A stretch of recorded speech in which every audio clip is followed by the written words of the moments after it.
Royce ৰাস্তা লাগে আমাৰ পকা ৰাস্তা ল'ৰা ছোৱালী স্কুল যাবলৈ বেয়া এই কাৰণে ৰাস্তা দিয়া নাই ৰুই পেলাই আমি বাদ কাম বুলি এনেকে ৰুই থৈছোঁ বিশ্বজিৎ ফুকনৰ কাম নাই ল'ৰা ছোৱালী স্কুল যোৱা বহুত প্ৰব্লেম হৈছে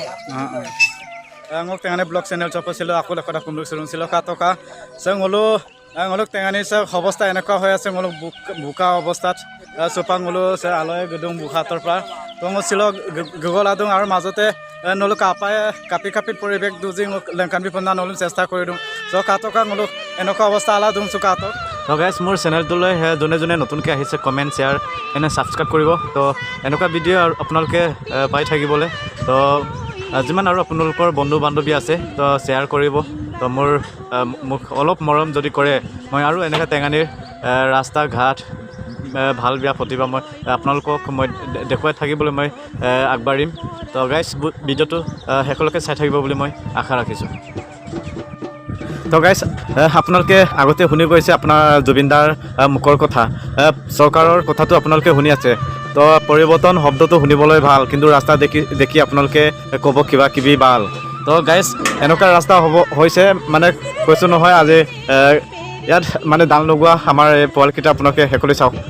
অৱস্থাত একেবাৰে ইহঁতি ভাল কাম কৰিছে বুলি মই ইহঁতক ক'ব পাৰিম তো খুব ভাল কাম কৰিছে ইহঁতি তো আপোনালোকে কি আচৰিত কি ভাবিছে মই মানে আচৰিত পাইছোঁ মই নিজকে আমাৰ এইখন টেঙানীৰ ৰাস্তা দেখি আমাৰ অসমখনত যদি আপোনালোকে ঘূৰি ফুৰি থাকেই তো আজিৰ দিনত এনেকুৱা অৱস্থা হৈ আছে তো আমাৰ টেঙানীত এনেকুৱা অৱস্থা হৈ আছে একেবাৰে মানুহৰ যাবলৈ অসুবিধা আৰু লগতে একেবাৰে আৰু ল'ৰা ছোৱালীবোৰ স্কুল যাবলৈ মই কৈছোঁ নহয় একেবাৰে অসুবিধা মানে তো যদি আমাৰ বিজেপি চৰকাৰে আমাৰ চকু মেলি চোৱা হ'লে এইখন ৰাস্তা এতিয়া এনেকৈ বোকা হৈ নাথাকিলে হয় আমাৰ বিশ্বজিৎ ফুকন ডাঙৰীয়া যেনেকুৱা কৈছিলে আমাক ভোট দি জিকাৰ পিছত মই আপোনালোকক ৰাস্তা মই পিৰপিৰাই মানে গাড়ী যাব পৰাকৈ ঘৰৰ ভিতৰত চোতাললৈকে গাড়ী সোমাব পৰাকৈ মই ৰাস্তা বনাই দিম তো আজি এইটো মুখৰ জেবান আজি ক'ত গ'ল তো আজিৰ অৱস্থা এনেকুৱা হৈ আছে আমাৰ টেঙানীত বিশ্বাস কৰিব নোৱাৰিব তো আপোনালোকে ভিডিঅ'টো শেষলৈকে চাই থাকক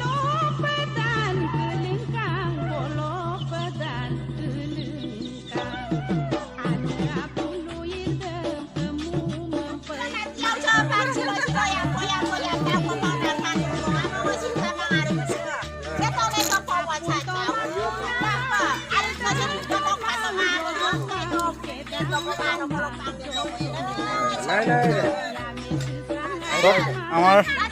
হেমন্ত বিশ্ব শৰ্মা আৰু আমাৰ টেঙানীৰ বাৰ ফাইটো আমাৰ বিশ্বজিৎ ফুকন ডাঙৰীয়া চক আমাৰ টেঙানীৰ ৰাস্তা এনেকুৱা অৱস্থা হৈ আছে মানে হাঁহ চৰিব পৰা ৰাস্তা এয়া চক আপোনালোকে অলপ চকু মেলি চাব লাগিছিল কিন্তু আমাৰ আইতাজনে এই বোকাৰ কাৰণে আজি আপোনালোকৰ ওপৰত কৈ এয়া ধান লগোৱা হৈছে চক আমাৰ বিশ্বজিৎ ফুকন ডাঙৰীয়া আমাৰ টেঙানীৰ ৰাস্তা এনেকুৱা অৱস্থা হৈ আছে আপোনালোকে চাই আছে আপোনাৰ টেঙানী এৰিয়াই হয় আপুনি চাই আছে আমাৰ টেঙানীৰ ৰাস্তা এনেকুৱা পৰিৱেশ হৈ আছে আজি আমাৰ স্কুল ল'ৰা ছোৱালীবোৰ যাব নোৱাৰে এইখন বোকাত এনেকুৱা সিহঁতি অসুবিধা হৈ আছে আপোনালোকে ৰাস্তাটো আমাক জলদি যদি দিলে আমাৰ এয়া ল'ৰা ছোৱালীবোৰ স্কুল যাবলৈ অলপ সুবিধা হয় তো আপোনালোকে চাওক সিহঁতে বেয়া কাম কৰিছে নে ভাল কাম কৰিছে হয়তো আপুনি নিশ্চয় গম পাইছে ৰাস্তাত যে আমি পথাৰত ধান লগাবলগীয়াটো আমি ৰাস্তাত লগাবলগীয়া হৈছে তো চক হৈ আছে আমাৰ টেঙানীৰ আমাৰ বিশ্বজিৎ ফুকন ডাঙৰীয়া চক আমাৰ টেঙানীৰ অৱস্থা এনেকুৱা হৈ আছে আপুনি অলপ সোনকালে যদি আমাক ৰাস্তাটো বনাই দিয়া হয় তেতিয়া আমি বহুত ভাল পাম মই অসমতে ঘূৰি বহুত দেশ বহুত গাঁও গিয়াতে মই গাঁৱৰ মাজলৈ গৈছোঁ তো ইহঁতৰ জেগাবোৰ আজি ক'বলৈ গ'লে চব পকী ৰাস্তা আমাৰ টেঙানীৰ ৰাস্তা কিয় পকী ৰাস্তা হোৱা নাই আমাৰ বিশ্বজিৎ ফুকন ডাঙৰীয়াহে এইটো জানিব তো সি টেঙানীৰ নিজৰ এটা বাসগৃহ বুলি ক'ব পাৰিব নিজৰ গাঁৱৰ এলেকা হয় তো এইখন ৰাস্তাতে আমাৰ 42খন গাঁৱৰ মাজৰ পৰা মেক্সিমাম ইয়াত 35-40টা গাঁৱৰ মানুহে এইটো ৰাস্তাত অহা যোৱা কৰা হয় লগতে আমাৰ স্কুলীয়া ল'ৰা ছোৱালীবোৰ এইটো ৰাস্তাতে যোৱা হয় বহুত অসুবিধাত পৰি আছে